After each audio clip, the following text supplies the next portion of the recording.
Bueno, el tema que a continuación vamos a exponer es el de expansión.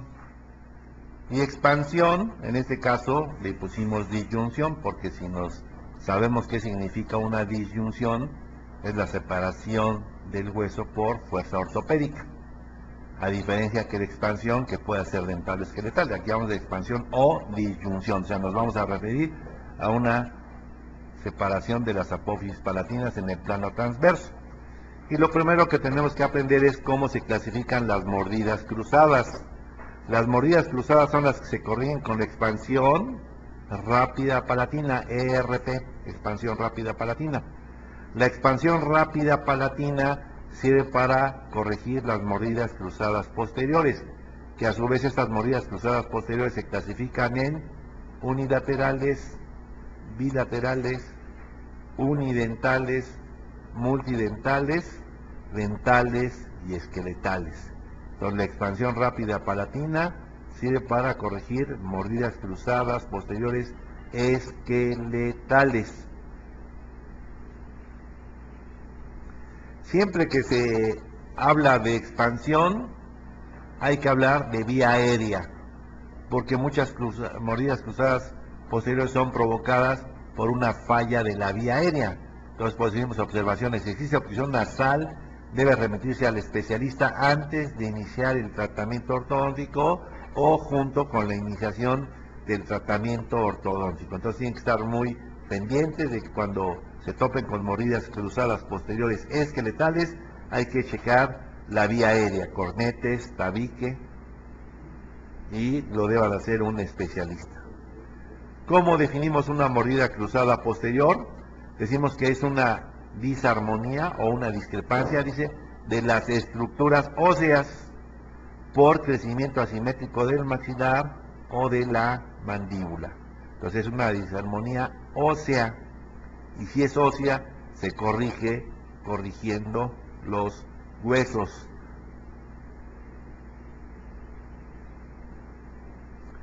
Como en todas las maloclusiones, si hablásemos de etiología, sabemos que el 80% es por factores genéticos, ya sean congénitos o heredados, y que también hay un 20% de factores ambientales desencadenantes de las mordidas cruzadas, como ejemplo, malposiciones dentarias, interferencias oclusales, pérdidas prematuras de dientes temporales, etcétera. Podríamos tener una lista más larga del 20% como causante de las mordidas cruzadas posteriores. Entonces aquí vamos a ilustrar una mordida cruzada posterior unilateral.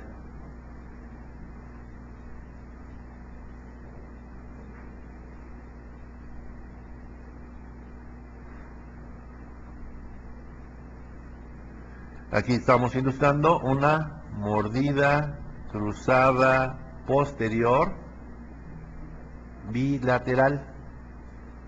Si nosotros nos fijamos y vemos la base ósea del maxilar con la base ósea mandibular, es más angosta la base ósea del maxilar, que se traduce en una disarmonía, una discrepancia transversa.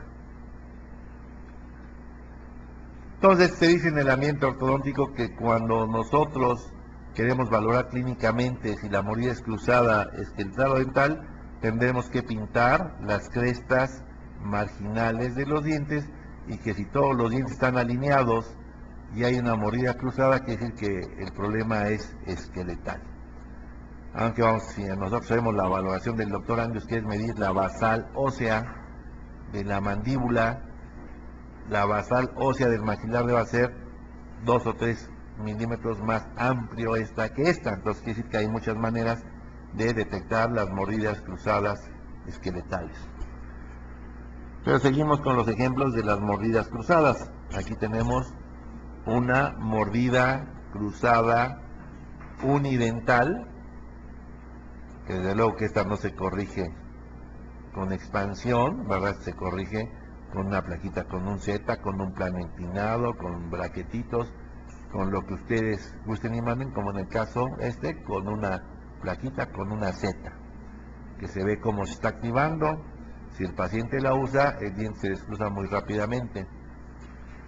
O se pueden usar también, si hay unidental, un planito inclinado para ese diente, cementado un mes más o menos, con cemento con vaselina para que pueda ser fácilmente retirado. Y vean cómo después de un mes también ya se descruzó ese dientito. De aquí vemos a alguien que tiene prominencia del labio inferior y que el bigote es para disfrazar una mordida cruzada anterior multidental, que esta igual no se corrige con expansión, se corrige. Vemos que maloclusión es una clase 1 y clase 1 con mordida cruzada anterior, entonces basta con cerrar los espacios mandibulares, aplicarles fuerza de torsión a los centrales y se descruza la mordida de una manera muy sencilla. Entonces, ¿cuál es el objetivo de hacer una disyunción? Entonces dice que el objetivo es producir una separación transversal máxima de la maxila, dice al mismo tiempo que se reduce al mínimo el movimiento concomitante de los dientes para producir un reacomodo inmediato de los huesos. Pues aquí vemos un tornillo de expansión y vemos en una semana lo que hace este tornillo de expansión. Signo inequívoco de que se han separado las apófisis palatinas de cada maxilar.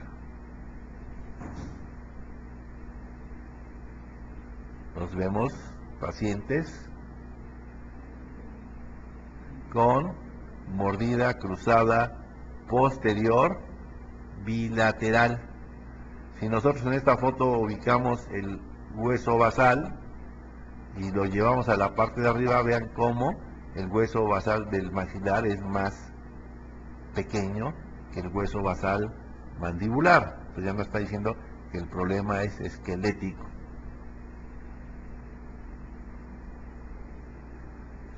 Que una vez de poner tornillos, vean el maxilar estrecho, como un tornillo, todo lo que ya expandió, y cómo inmediatamente después, cómo ya se descruzó la mordida en su origen, que es el hueso basal. Siempre que se ha hecho expansión, hay una fase de activación, que es la que le dé el paciente o algún familiar, y una vez que lo eliminamos, el tornillo, hay una fase de retención que es bien importante. Por eso dice, después de la etapa activa del tratamiento se emplean aparatos de retención que pueden ser fijos o removibles, dice, para permitir la reconstitución de la morfología sutural. Esos aparatos pueden ser fijos, una barra palatina, ya sea removible o soldada, como este caso, o una placa simplemente que por soporte de adhesión, sin ganchos y sin nada, retenga lo que hizo. Si es gente muy joven es más seguro usar este tipo de aparato que este, que es removible y que muy fácilmente lo pueden perder.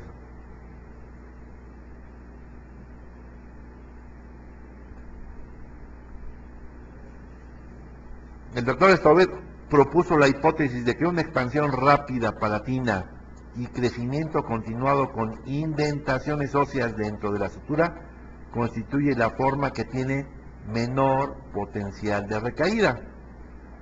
Indiscutiblemente que esto es una verdad absoluta, pero para que esto suceda tienen que pasar mínimo 7 meses para que haya esta reconstitución y se hagan las indentaciones de un hueso dentro del otro. Y a veces los pacientes no pueden estar con su aparato 7 meses, por eso es que hay que usar retenedores que tengan el mismo objetivo y que sean más cómodos para los pacientes.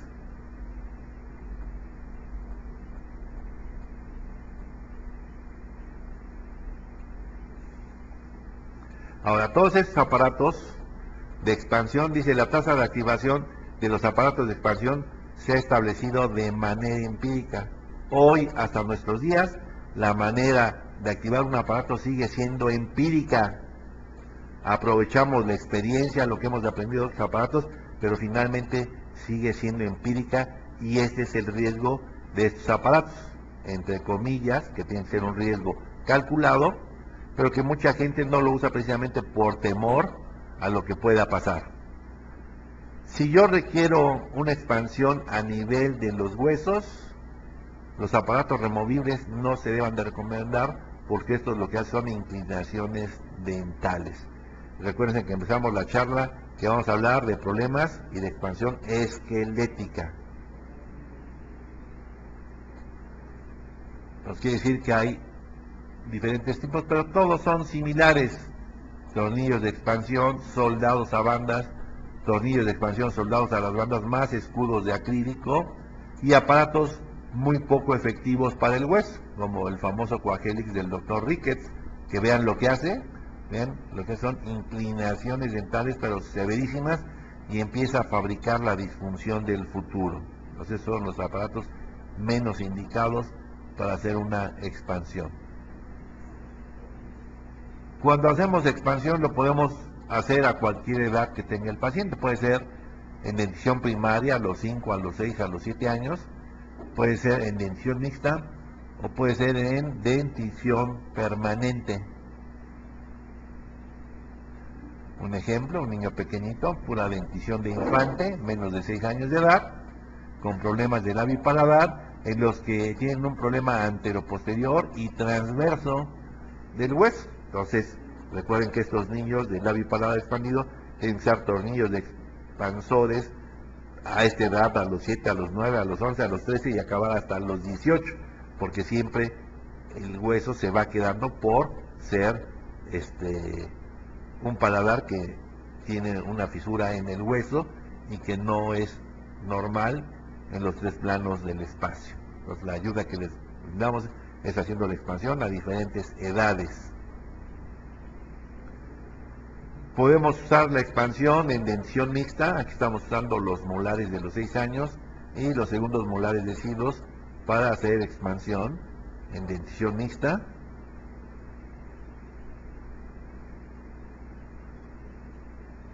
Los vean, molarcitos decidos y molar de los 6 años, ya activado como la mordida ya se descruza.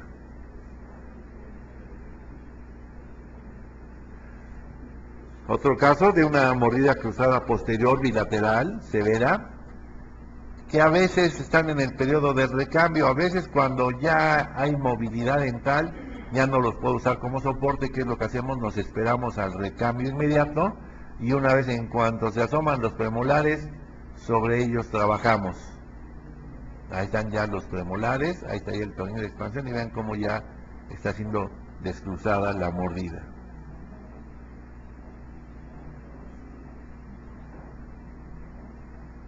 Vean todo lo que abren los aparatos para producir una expansión del maxilar.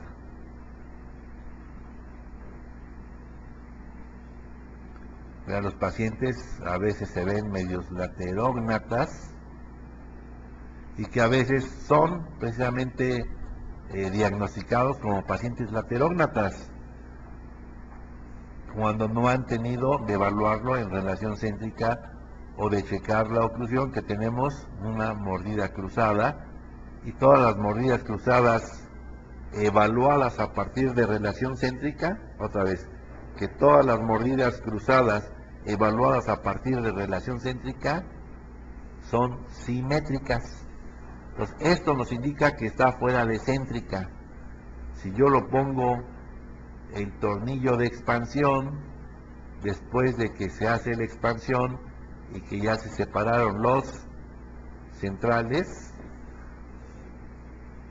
vean lo que sucede, cómo empieza, en cuanto se expande, cómo automáticamente se centran las líneas medias. ¿Por qué? Porque ya se fue la relación céntrica, la mandíbula se fue a relación céntrica y ya está centrado. Entonces el niño ya deja de verse laterógnata. Entonces esto es muy abusado para que no confundan a un paciente con mordida cruzada con un paciente laterógnata.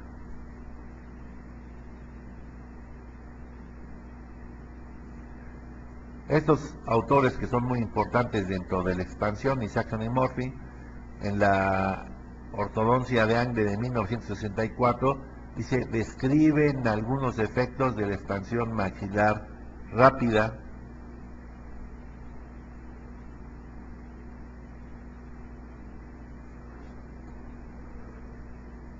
¿Cuándo está indicada la expansión? Decíamos en discrepancias transversas o laterales, que se manifiesta con mordidas cruzadas posteriores que pueden ser de un lado, pero son muy severas, bilaterales. Pero ojo, porque pueden ser solo dentales o pueden ser solo esqueletales. Entonces habría, si hablamos de expansión, ¿de qué tipo de expansión? ¿Por culpa de quién? Si es de los dientes o es del maxilar. O las esqueletales, que puede ser un maxilar angosto o una mandíbula ancha. El problema es que se va a manifestar como mordida cruzada posterior. Y que se pueden presentar en cualquiera de las malucciones de Angle, clase 1, 2 o clase 3, pueden ser normales o pueden ser esta malucción más la mordida cruzada posterior, pudiendo ser sencilla o doble.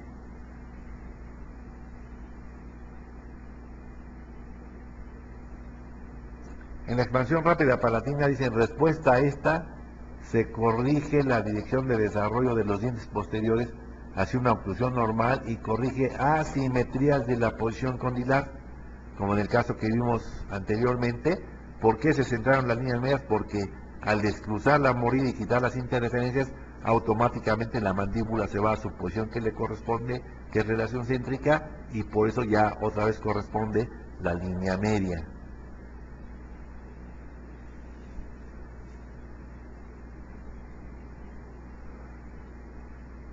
Hay autores, como el doctor Murphy, dice que está a favor de abrir la sutura media palatina con el fin de ensanchar arcos maxilares estrechos. Esto es muy comprometido, porque si no hay una mordida cruzada y yo expando sin tener en cuenta la oclusión, estoy fabricando una disfunción futura. Recuerden que decíamos que los tornillos se usan cuando hay una franca discrepancia esquelética transversa, no cuando los maxilares son angostos, porque así como vemos flacos, chaparros y altos, pues los maxilares son igual. Entonces estamos hablando de expansión para corregir disarmonías esqueletales.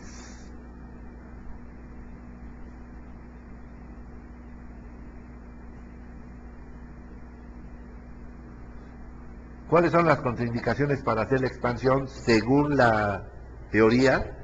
Dice pacientes poco cooperadores, cuando es un solo diente el que está en mordida cruzada, como ya vimos, estos se descruzan con setas o con planos inclinados o con brackets. Otra indicación, cuando hay una asimetría esquelética del maxilar o de la mandíbula, y cuando hay mordidas abiertas anteriores. Entonces nosotros no estamos a favor de ni una, es decir, que yo puedo tener esto además de la mordida cruzada, entonces quiere decir que más bien son problemas más complejos porque van teniendo más cosas que corregirles.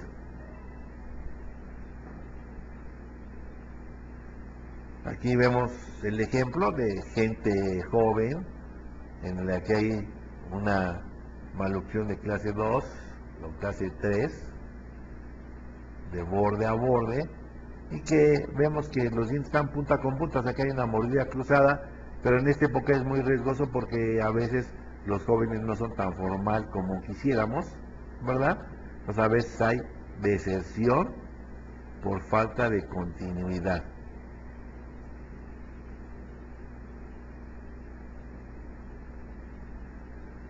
Cuando un paciente creció con su mordida cruzada y se hace asimétrico, como la paciente, y que para valorarlo requeriríamos una postero anterior, aunque yo le corrija su mordida cruzada posterior, la paciente va a seguir ya con ese grado de deformación, porque ya complementó su crecimiento-desarrollo. Aquí otra paciente, laterógnata, pero después del tratamiento de ortodoncia y de su cirugía de nariz, se le ve la cara de contenta, pero si nosotros la vemos, sigue estando asimétrica porque descruzamos la mordida dental, pero el problema esqueletal solamente con cirugía. Entonces quiere decir que estos pacientes pues están parchados, pero no están corregidos en su problema original, que sería el hueso mandibular y una solución quirúrgica. Que también está contraindicada la expansión en mordidas abiertas. Entonces le vamos a decir a este paciente que no le podemos corregir ni su expansión porque tiene mordida abierta. Es tonto pensar de esa manera, más bien son varios problemas a los que nos tenemos que enfrentar a corregir, como es hacer la expansión, cerrar la mordida y hacerle ortodoncia. Entonces aquí vemos un caso. Ahí está su tornillo de expansión.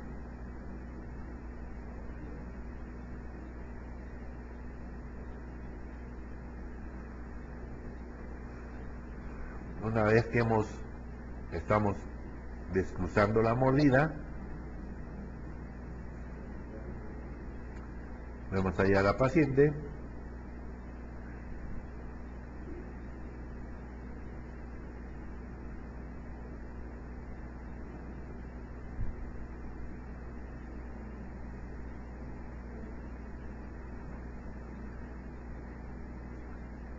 Entonces vemos el caso de esta pacientita, que además de la mordida cruzada tiene mordida abierta y maloclusión con apiñamiento severo, transposición dentaria. Entonces quiere decir que son muchos problemas a corregir y que no podemos decirle que no porque tiene mordida abierta. Hay que corregirla también. Ponemos su tornillo de expansión, se hacen las extracciones, en este caso de los laterales que estaban traspuestos, y vamos a dejar los caninos en posición de laterales. Ahí está ya la mordida descruzada, ahí se ve el tornillo, en este tipo un mini expander, que son aparatos que ya están descontinuados del mercado, y ahí viene el resultado final, donde se corrigió todo: la mordida abierta, la mordida cruzada, el resultado final con caninos en posición de laterales, pero perfectamente interdigitada. Su armonía de arcos, aquí observamos los caninos en posición de laterales.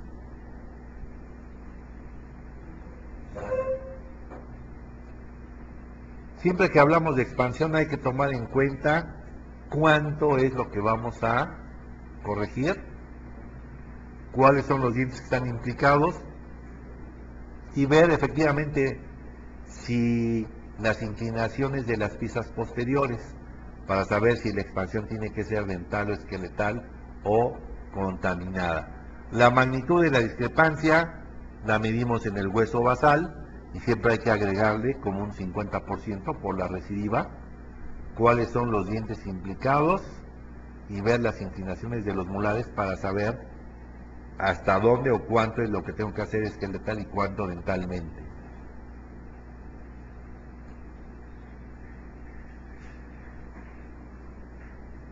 El doctor Harbaugh dice: en un experimento creó arcos dentales maxilares estrechos en monos. ¿Cómo lo hizo? Obligándolos a pasar de respiración nasal a bucal. Por eso es que cuando empezábamos la charla decíamos que cuando hay mordida cruzada posterior hay que checar la vía aérea. El hecho de que esto haya sucedido en monos no quiere decir que necesariamente suceda en los humanos, pero sí está muy ligado que siempre que veamos una mordida cruzada sospechemos de que hay obstrucción de vía aérea y que por eso no se puede respirar por la fosa nasal.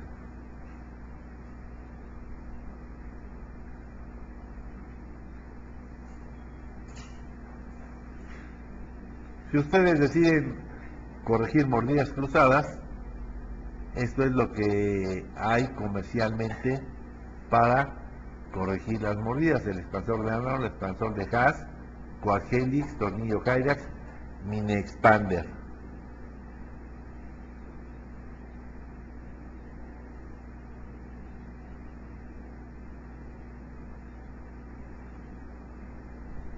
Aquí vemos algunos ejemplos. Es una placa de Haas modificada que la gente piensa que por tener escudos de plástico a los lados pueda ser más efectiva.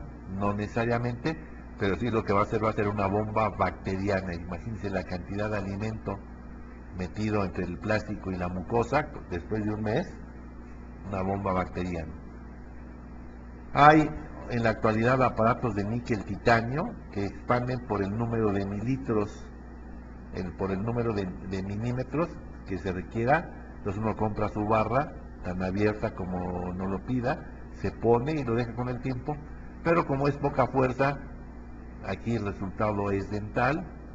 Y decíamos que estos aparatos, el Coagelix es el aparato más feo para tener control sobre una disyunción verdadera.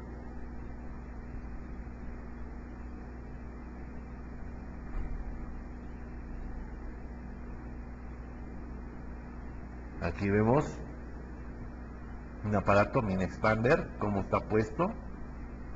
Ahora cómo ya se activó y cómo el resorte ya comprimió. Vean todo lo que ha salido, la rosca en comparación con lo final.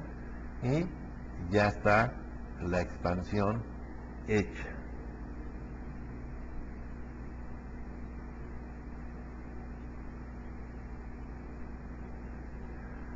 Dice que los expansores removibles sufren desplazamiento antes de producir presión. Y el expansor cuádruple Coagelix dice es el dispositivo menos efectivo. Pues aquí ven una foto.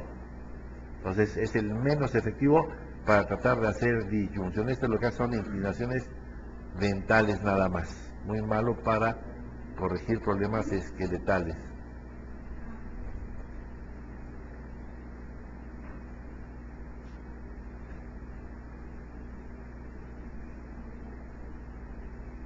¿Cómo funciona? ¿Cuál es el mecanismo de acción de la expansión? Cuando ponemos un aparato de expansión, lo primero que sucede es, dice, se comprime el ligamento periodontal. Después de que se comprime el ligamento periodontal, dice, se curvea el proceso alveolar. Después se inclinan los dientes de anclaje y gradualmente se abre la sutura media latina. Y decíamos que el objetivo es que sucediera todo al revés, que se expandieran mucho los dientes, que se expandiera mucho el hueso, con poco resultado dental, pero por el mecanismo de acción es difícil. Siempre se empieza por el ligamento, se sigue por el hueso alveolar, se inclinan los dientes, dice, y al final, dice, y gradualmente se abre la sutura media palatina.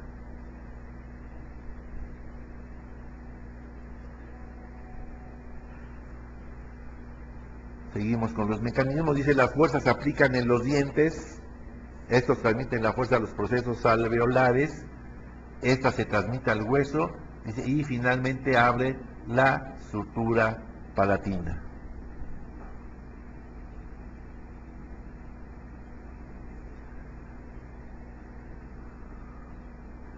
La forma de la apertura, dice, desde el punto de vista frontal, se abre en triángulo,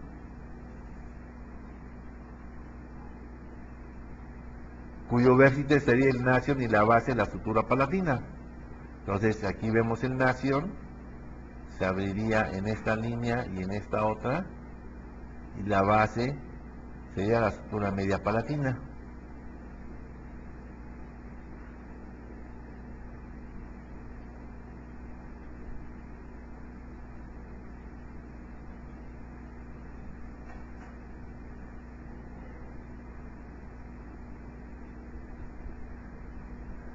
Entonces esta es la manera de cómo se transmite la fuerza cuando se pone un tornillo.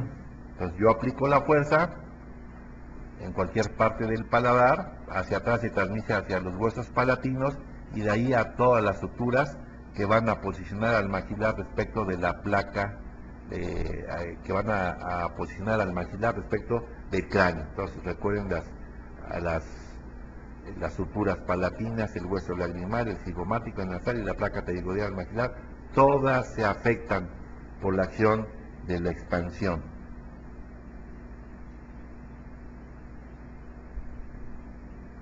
¿Cuánto podemos expander? Tanto como nos haga falta. aunque dice que las medidas de la separación pueden variar desde 0 hasta 10 milímetros. Hoy decimos de 0 hasta lo que quieran, 10, 15, 18, 20 milímetros, podemos expander lo que nos haga falta.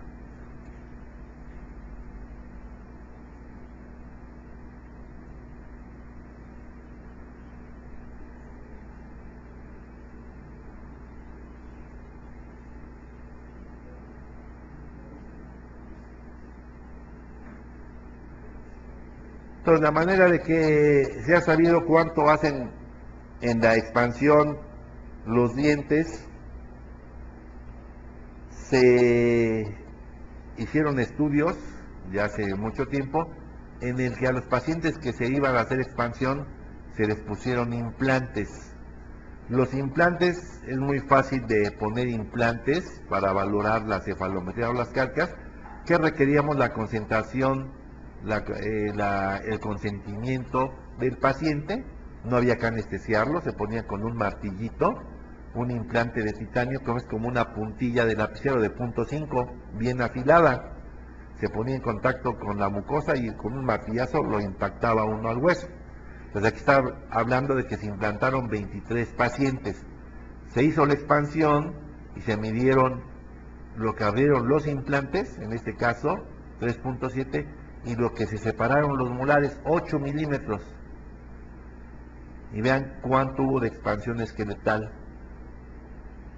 Dice, a los 3 meses de retención fija, el ancho del arco dental se mantuvo igual a distancia expandida, pero en los implantes todavía disminuyó del 10 al 15%.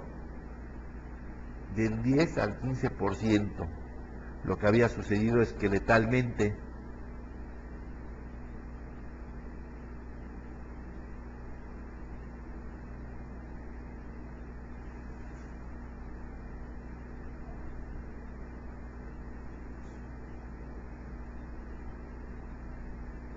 Estábamos en los implantes de los pacientes, dice, la apertura de la sutura, o sea, del hueso, fue la mitad o menos de la magnitud de la apertura del arco dentario.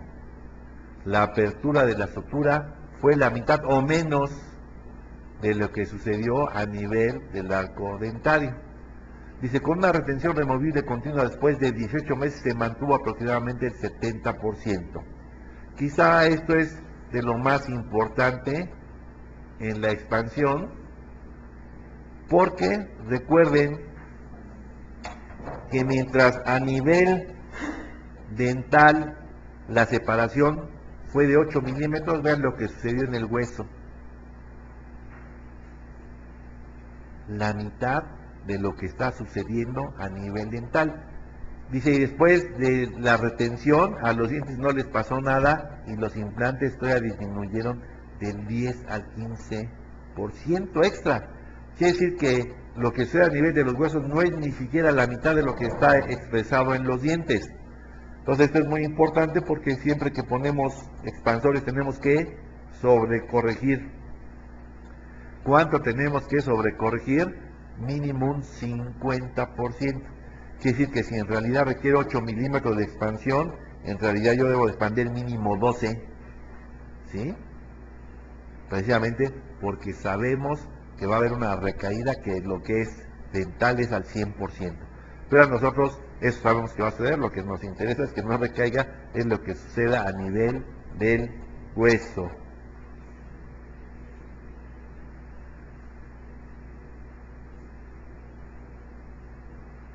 ¿Desde cuándo se habla de expansión? Bueno, desde que hay literatura escrita.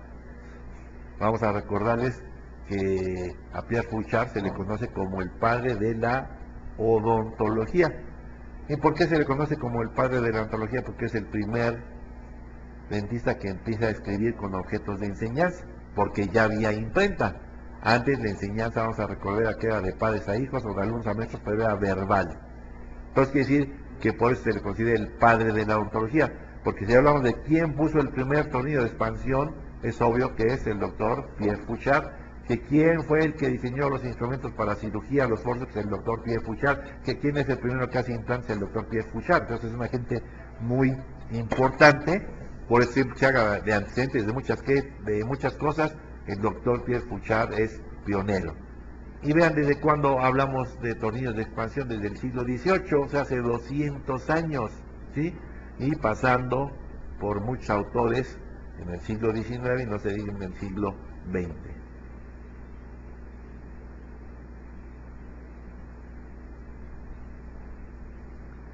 Esto fue algo así espectacular. Estamos hablando a mediados del siglo XIX. Vean lo que hizo el doctor Cornell en San Francisco. Y se abrió la sutura palatina a una niña de 1/4 de pulgada en una semana. La pregunta es, ¿cuánto es 1/4 de pulgada? ¿Se acuerdan?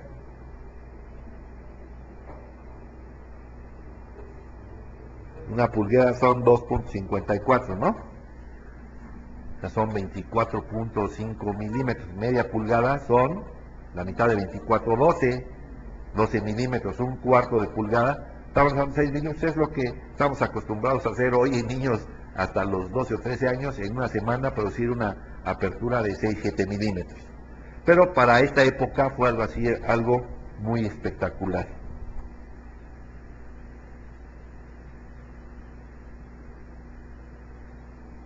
El maxilar, dice, los medios de unión son a través de las suturas, por eso es que podemos hacer muchas cosas en el maxilar, precisamente gracias a las suturas. La ortopedia funciona gracias a las suturas. Vamos a hacer una pausa para continuar